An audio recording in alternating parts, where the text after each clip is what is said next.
My name is Rory Houlihan. I ran for U.S. Senate last spring 2016 to stop the ticking time bomb so that I could put our economy on track for a bright new day instead of all things ending. Well, I lost the election and am not running, but the ticking time bombs are still here, if not more so.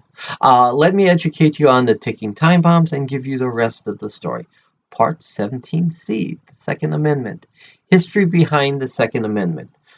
King George III. Blows must decide whether they are to be subject to this country or independent. Translation, fight or shut up. Non solum nobis, sed patria. Not for ourselves only, but for our country. Our response. Well, history of the revolution is the answer, of course, starting with the Dunmore decision. A lot of today's experts point to similar rights in England, but English were never disarmed like the Americans were.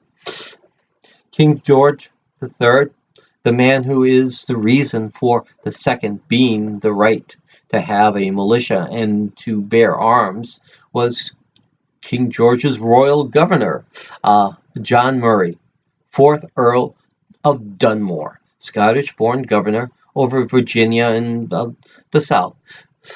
John Murray followed royal order, which forbade Virginians from importing arms, guns, and powder from Britain. Lord Dunmore was instating the royal order from London to seize any munitions that arrived in America. Also, another royal order that gave royal representatives orders to prevent elections to the Second Continental Congress. This was the first time that a foreign government was interfering with our elections, and not the last, as we all know this last year.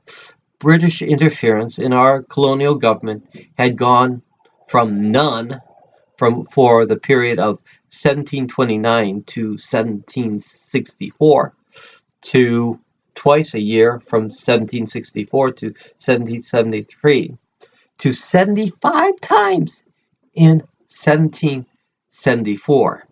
May 19th, 1774, announcements of the Boston Port Act was enacted by Parliament that closed the port of Boston until the King's Corporation, the East Indian Company, was repaid for the losses of tea due to a little tea party that previous December happened. There is a reason why I, like so many other of my fellow Americans, wake up with coffee, because our forefathers woke up and smelled the coffee. Is this a good time to do the same, I wonder? March 1775, the Virginia Convention in Richmond, Virginia, at St. John's Anglican Church. March 23rd, Patrick Henry said these immortal words: "Gentlemen may cry, peace, peace, but there is no peace. The war has actually begun. I know not what others may take, but as for me, give me liberty or give me death." On Monday, March 27, Thomas Jefferson is elected to be a deputy in the Second Continental Congress. Wednesday, April 19th, 1774, American colonists clash with British troops at Lexington and Concord, Massachusetts, ending with 273 British and 95 American casualties. Many historians side with Thomas Jefferson's observation that the Revolutionary War started that day. Dunmore's decision to siege gunpowder supplies at Williamsburg, Virginia on April 21st, 1775. Dunmore had the British Royal Marines remove 15 barrels of gunpowder to the HMS Magdalene for safekeeping, in case the slaves insurrection or something like that. When the crowd of very angry colonists formed outside Lord Dunmore's governor's palace, the effect was to disarm Virginians and the Virginian militia. On Saturday, April 26, 1775, Dunmore announces this: "By the living God, Dunmore declared freedom to the slaves and to reduce the city of Williamsburg to ashes should there be further injury or insult to the royal establishment. Did I say that there was slave insurrections going on? There was. Dunmore's decision did more to provoke than to prevent. Uh, June 1775, Dunmore moves his and his wife family to the HMS Folly.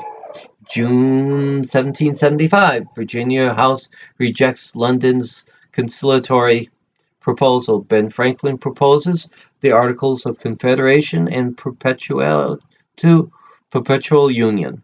In June 15th, 1775, George Washington is chosen to be the general over the Continental Forces. July 8th, 1775, Continental Congress offers an olive branch to London. There was no reply from London. Dunmore dissolves the House of Burgesses. The Virginia Convention takes over. October, Dunmore takes and controls Norfolk, Virginia. November 7th, 1775, Dunmore orders martial law from his stronghold in Norfolk, Virginia, also giving orders that any slave or indentured servant who took up arms against the American revolutionaries would be granted their freedom.